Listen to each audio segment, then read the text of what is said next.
আজকে এই ভিডিওতে শুধুমাত্র রক্তবীজ 2 না, রক্তবীজ 3 নিয়েও তোমাদেরকে এক্সক্লুসিভ আপডেট দেব। এই আপডেটগুলো পুরো মানে অথেন্টিক আপডেট বলা যেতে পারে, কারণ এই আপডেটের ভেতর আমি কোনো সোর্স থেকে পাইনি, বিভিন্ন নামী পত্রিকা বিভিন্ন ওয়েবসাইটের মারফত এই আপডেটগুলো পেয়ে তোমাদেরকে শেয়ার করছি। প্রথম যে আপডেটটা দেব সেটা হলো রক্তবীজ 2তে তো অঙ্কুশ হাজরা থাকতে চলেছে, এটা তোমরা সকলেই জানো। মানে রক্তবীজ 2তে অঙ্কুশ হাজরা থাকতে চলেছে অ্যাজ মুনির আলম, মুনির মিয়া, মানে এই ক্যারেক্টারটা অঙ্কুশ দা প্লে করতে চলেছেন এবং একটা বড় ভিলেনিয়া সেডের একটা ক্যারেক্টার কিন্তু অঙ্কুশ দা এখানে প্লে করছেন। সেটা আমরা রক্তবীজের পোস্ট ক্রেডিট সিন দেখলে আমাদের বুঝে নিয়েছিলাম। কিন্তু এখানে শেষ না, রক্তবীজ 2তে নাকি থাকতে চলেছে সোহম চক্রবর্তীর একটা ঘটনা, তার সাথে লিঙ্ক থাকতে পারে রক্তবীজ 3 এর। মানে কি হতে পারে আলটিমেটলি জানতে হলে এই ভিডিওটা প্রথম থেকে শেষ পর্যন্ত দেখো। ভালো লেগে থাকলে লাইক করো, শেয়ার করো, চ্যানেলে নতুন হয়ে থাকলে চ্যানেলটা ডেফিনেটলি সাবস্ক্রাইব করে দাও। রক্তবীজ 2তে শোনা যাচ্ছে নাকি অঙ্কুশদার পাশাপাশি সোহম চক্রবর্তীর একটা ক্যামিও থাকতে চলেছে, বা সোহম চক্রবর্তীর একটা প্রপার রোল থাকতে চলেছে, ঠিক আছে। এবার রক্তবীজ 2 নিয়ে যখন শিবপ্রসাদ মুখার্জিকে জিজ্ঞাসা করা হয় তখন উনি বলেন যে আমাদের মানে সবার সব থেকে বড় বাজেটের সিনেমা ছিল রক্তবীজ, তারপর হলো বহুরূপী, কিন্তু রক্তবীজ বহুরূপীর থেকেও মানে 100 গুণ বড়, মানে বড় স্কেলে লার্জার দ্যান লাইফ ভাবে কিন্তু রক্তবীজ 2কে কিন্তু প্রেজেন্ট করা হচ্ছে, ঠিক আছে। তো রক্তবীজ 2তে যেটা হতে পারে সেটা মানে শোনা যাচ্ছে সেটা হলো সোহম চক্রবর্তী। তো কি করে হতে পারে সেটা তোমাদেরকে বলি।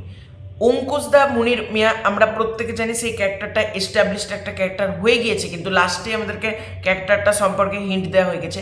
সোহম চক্রবর্তীটা কি হতে পারে যেটা শোনা যাচ্ছে, মানে রক্তবীজ 2 যখন এন্ড হবে সেখান থেকে মানে রক্তবীজের সেকেন্ড হাফের পর নাকি সোহম চক্রবর্তীর কোনো এন্ট্রি হবে।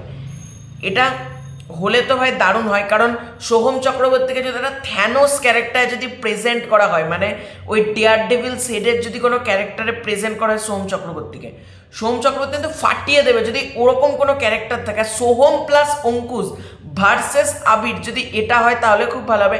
আবার যদি সোহম চক্রবর্তীকে কোনো কপের চরিত্রে আমরা দেখতে পাই, কারণ সোহম চক্রবর্তী প্রোটাগনিস্ট না অ্যান্টাগনিস্ট প্লে করছে সেটা কিন্তু আমরা কেউ জানি না। এবার যদি আমরা কোনো কপের চরিত্র অর্থাৎ আবির চ্যাটার্জি, পঙ্কজ সিংহ, তার পাশাপাশি তোমার এটা ওই সোহম চক্রবর্তী, আবির প্লাস সোহম ভার্সেস অঙ্কুশ, বা অঙ্কুশ প্লাস সোহম ভার্সেস আবির, যেটাই হোক না কেন দুর্গাপুজোতে আগুন লেগে যাবে যদি সোহম চক্রবর্তী আর অঙ্কুশ আর আবির তিনজনে যদি এক সিনেমাতে এইরকম ইয়েতে থাকে। আর রক্তবীজের মধ্যে কি ছিল তোমরা বলো তো, মানে অ্যাকশন খুব বেশি কিন্তু ছিল না। রক্তবীজ 2 ফুল অন কমার্শিয়াল একটা মুভি হতে চলেছে। মানে রক্তবীজকে তোমরা যদি এইটুকু একটা সিনেমায়, রক্তবীজ 2 এতটা বড় মানে একটা সিনেমা, এটুকু তোমাদেরকে বলতে পারি। রক্তবীজ 2 নিয়ে ইনসাইডার আমার কাছে যে আপডেট আছে এগুলো এখন আমি বলছি না, তোমরা লিটারালি ছিটকে যাবে সে আপডেটগুলো শুনলে। আমি পরে একটা একটা করে তোমাদেরকে বলবো রক্তবীজ 2 নিয়ে, তখন তোমরা নিজেরাই বুঝতে পারবে। আর সোহম চক্রবর্তীটা কতটা সত্যি আমি বলতে পারবো না, কারণ বিভিন্ন জায়গা থেকে এভাবে মানে সার্কুলেট হচ্ছে, বড় বড় নিউজ পোর্টাল থেকে যখন বলা হচ্ছে। সুতরাং সোহম চক্রবর্তী যদি থাকে তাহলে ভাই সিনেমাটা আলাদা একটা মাহল ক্রিয়েট করবে, কারণ আমরা জানি সোহম চক্রবর্তীর কিন্তু এই মুহূর্তে সেই স্টারডামটা নেই যে একা বক্স অফিস আনবে, কিন্তু উইন্ডোজ প্লাস সোহম বা Abir, Windows, Mimi, Soham, Ankush is equal to blast, ঠিক আছে। এটার জন্য আমাদেরকে অপেক্ষা করতে, কারণ পুজোর মানে এখনো পর্যন্ত সব থেকে বড় ছবি কিন্তু রক্তবীজ আর রঘু ডাকাত, রক্তবীজ 2। সুতরাং দেখতে হবে মানে কি হতে চলেছে আলটিমেটলি। তো শুটিং খুব তাড়াতাড়ি শুরু হবে, সম্ভবত মার্চ মাস থেকে বোধহয় শুটিংটা স্টার্ট হয়ে যাবে, বা ফেব্রুয়ারি মাস থেকে শুটিংটা স্টার্ট হয়ে যাবে এবং 26শে সেপ্টেম্বর রিলিজ। তো এটাই ছিল ভিডিও, তোমাদের কি ওপিনিয়ন জানিও। খুব শীঘ্রই আছে নতুন কোনো ভিডিও, ততক্ষণের জন্য বাই বাই।